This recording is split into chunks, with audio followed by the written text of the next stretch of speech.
Treyarch released a patch in July to tweak up some guns. And I found out about this on Twitter because DSR was trending for a little bit. Just a little bit, but when I saw the term DSR, I said, is that the DSR in Black Ops 2? So I clicked on it, and sure enough, it was. People were outraged that they changed the DSR in whatever ways that they did, and it was so bad that David Vonderhaar had to go on Twitter and say, well, the only changes we made were 0.2 seconds of a difference. So I said, hey, let me go try out this patch. I want to see what it does, and apparently my favorite gun was on that patch list as well, the AN94.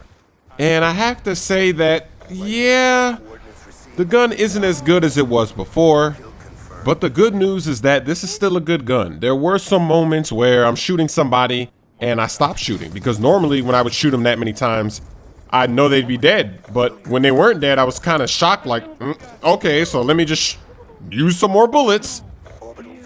But really, I just want to know, why did they patch this gun in the first place? Were people complaining about the AN94?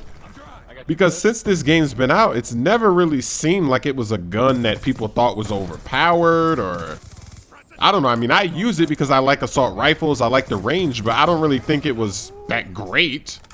This camo that I have on my gun right now, it's actually a new move to use this camo because the other team can see it so well. I was playing on one of the new maps earlier, and there was somebody hiding in the dark. He was prone or something, and I didn't see his body, but I saw his gun, this camo. It was just shining through. It was glowing in the dark. So if he didn't have that camo, I probably would have died on my streak right there because he was hiding. So this camo is bad luck. If bad things are happening to you when you're using this camo, you might want to take it off and see if bad things are still happening to you, because I think you're just giving away your position. People are like, what's that glowing thing right there? And they just unload and take you down to the ground. So after playing this game today, it's got me thinking about the next Call of Duty Ghosts. And I'm wondering, what things are they gonna bring back and what things aren't they gonna bring back? Because we know that these two studios, they normally don't do the same thing. So what you see in this game, you might not see in the next game. So in Call of Duty Ghosts, will there still be a league play? Will there still be skill-based matchmaking in the core playlist? But really, I want to know, will there be sleight of hand? The sleight of hand perk is a perk that I'm really missing. I don't really like it too much that they took it out of this game. I know some people might feel different about that. They might say, no, it's good that it's not here because now everybody has to really reload. They can't just rely on the sleight of hand. Yeah, that's true, but at the same time, sleight of hand was so good because if you picked up somebody else's gun, you still had sleight of hand. In this game, yeah, you could put that fast reload, the fast mag or whatever it's called. You could put that on and that gun will reload a little faster. But when you pick up somebody else's gun when you run out of ammo, you no longer have that perk.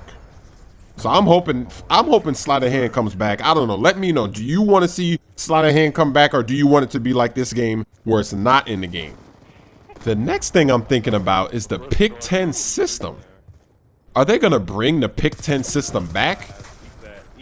I don't know if I want the Pick 10 system back. I mean, yeah, there's some things I like about it, but I think it just complicates the game way too much because there's so many different combinations of things that are possible. And these are things that you have to deal with yourself. And I find myself often stacking like 5 perks because everybody's using all kinds of things like shock charges, and there's all kinds of things in this game that we didn't really need in Call of Duty, like the shock charge.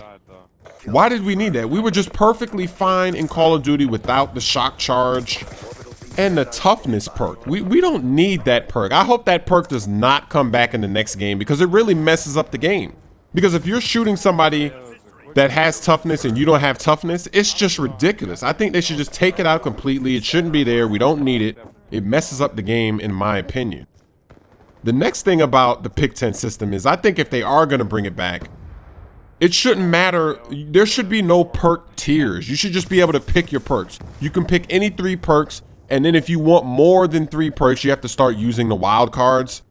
Because if they keep the Pick 10 system, then they need to really let us customize the way we want. Maybe I want 3 perks from the first tier and that's it. Or maybe I want 3 perks from the first tier, then maybe 1 from the third, or you should be able to do it like that. The next thing I'm worried about is death streaks coming back. Oh my gosh, Infinity War death streaks. Please don't put them back. We don't need them. And don't put annoying kill streaks in the game like the support kill streaks. And even in this game, don't put something like a hunter killer drone. That's the worst. That's the most annoying kill streak I've ever seen in my life, because when they throw it in the air, it stays up there. Who knows how long it stays up there? What if you're on a streak? You want to stay in a building so you don't get hit, but it lasts for like 20, 30, 40, 50 seconds. Then it just comes down out of nowhere and kills you. Way too much randomness there. Hopefully there's no support kill streak nonsense where you can die and get a no skill multi-kill and get all the other annoying things that were in that support list, like the EMP. Oh, please.